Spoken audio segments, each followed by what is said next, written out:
Alors, ici, nous allons dans cette vidéo beaucoup plus nous attarder sur le daily, parce que dans l'autre vidéo, je vous expliquais que en partant déjà, je vais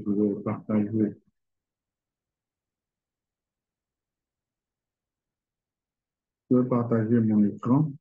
Je vous expliquais donc dans la première vidéo que les zones weekly, comme je vais matérialiser là, d'accord, servent généralement de point de renversement. Donc ici, ça m'a permis de pouvoir saisir des opportunités dans les zones ici.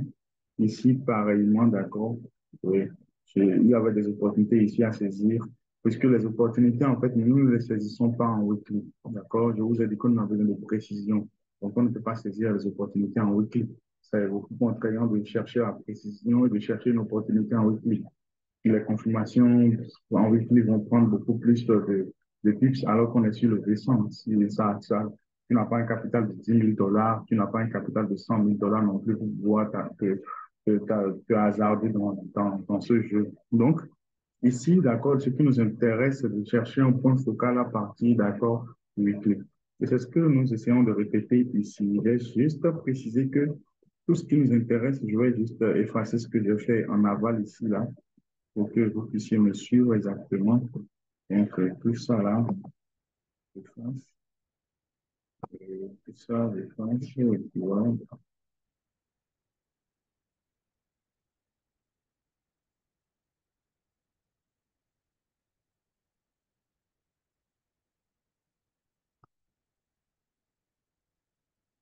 Donc, je pense que ceci aussi. Et voilà. Donc, je retourne en weekly et je remets en fait ma zone. Donc, tout ce qui nous intéresse, d'accord, c'est tout ce qu'il y a. Donc, c'est de prendre le plus haut et le plus bas de la bougie qui a initié. D'accord? En weekly, c'est de prendre le plus haut et le plus bas de la bougie qui a initié la hausse pendant notre weekly. C'est de prendre son plus haut et son plus bas et de projeter cela. Et c'est tout. D'accord? C'est de prendre son plus haut et son plus bas de façon précise, de prendre son plus haut et son plus bas. D'accord? Et de projeter cela. Dans le cas de ce type de bougie, lorsque vous serez en face de ce type de bougie, par exemple, le plus idéal, c'est de chercher juste à prendre, si vous avez des longues mèches comme ça, de prendre la mèche en fait de la bougie, donc comme ceci. Donc là-dedans comme ceci, d'accord? Là-dedans comme ceci. Mais dans ce cas ici, puisque nous sommes en face d'un mouvement qui a déjà initialement commencé par la hausse, alors simplement on projette en prenant le plus haut et le plus bas qu'on va simplement projeter. Alors tout ce qui nous intéressera désormais pour le daily, ce que je vous disais, le daily, c'est le meilleur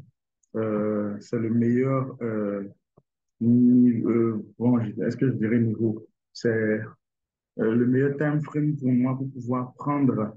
Je vais essayer d'effacer le grand rectangle en haut là pour que nous ne soyons pas embrouillés et nous soyons focalisés sur notre rectangle qui nous intéresse. C'est bien sûr ce rectangle-ci qui est en bas ici, d'accord, que j'ai tracé. Alors, tout ce qui nous intéresse ici, d'accord, dans le daily, c'est de regarder dans la zone, d'accord, de regarder dans la zone toutes les, tous, tous les points, d'accord, parce que c'est à ça que va servir le daily. C'est de prendre simplement tous les niveaux, d'accord, de renversement baissier qui sont dans cette zone. Donc, je cherche, donc je vais rapidement une temps, je vais cliquer. Donc, tout ce qui nous intéressera, c'est de prendre tous les points de renversement baissier qui sont dans notre zone.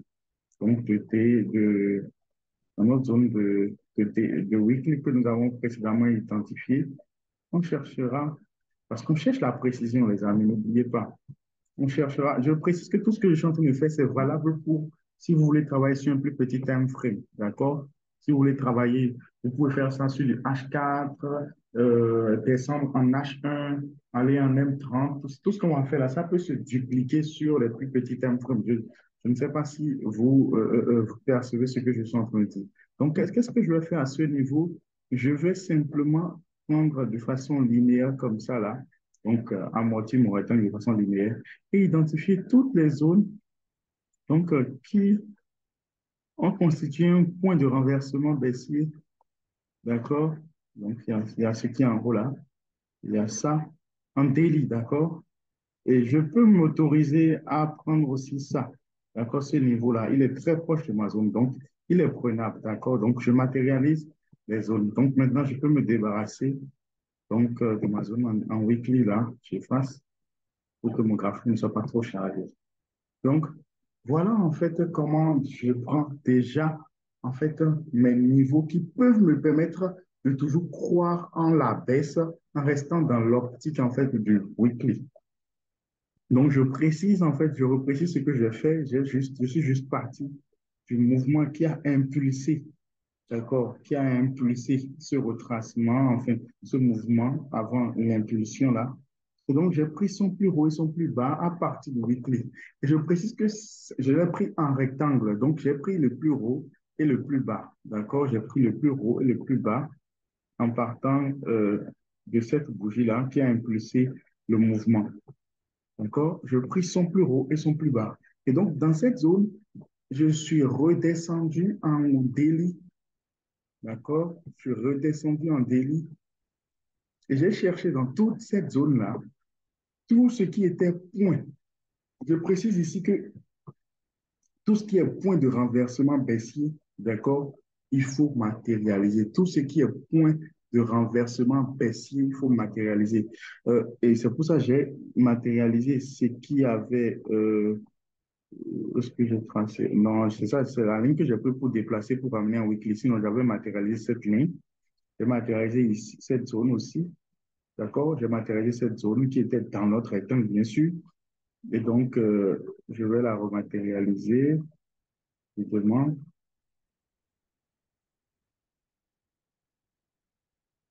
Donc, je l'ai pris de façon. Vous voyez que ici, je n'ai plus fait de rectangle. J'ai juste pris des lignes. Et je suis juste allé sur la pointe, en fait, sur les pointes, en fait, des mouvements. D'accord? Je suis juste allé sur la pointe des mouvements. Ici également, j'ai pris la pointe du mouvement. En bas, ici, j'ai pris la pointe du mouvement. J'ai pris la pointe de ce mouvement parce qu'il est déjà très proche, donc il n'y a pas de problème. Donc, j'ai pris la pointe de ce mouvement, la pointe de ce mouvement. Et donc, voilà, en fait, je repars sur le weekly pour que vous puissiez voir. Je reprends ma zone clairement. Donc, c'est le plus bas ici. Ils sont plus hauts là. Donc, voilà.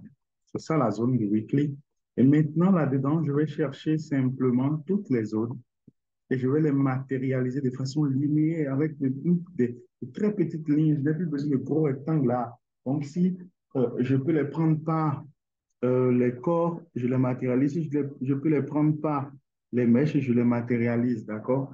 Et donc, j'ai pris juste des niveaux linéaires pour pouvoir matérialiser toutes les zones qui se retrouvent maintenant dans notre rectangle du weekly.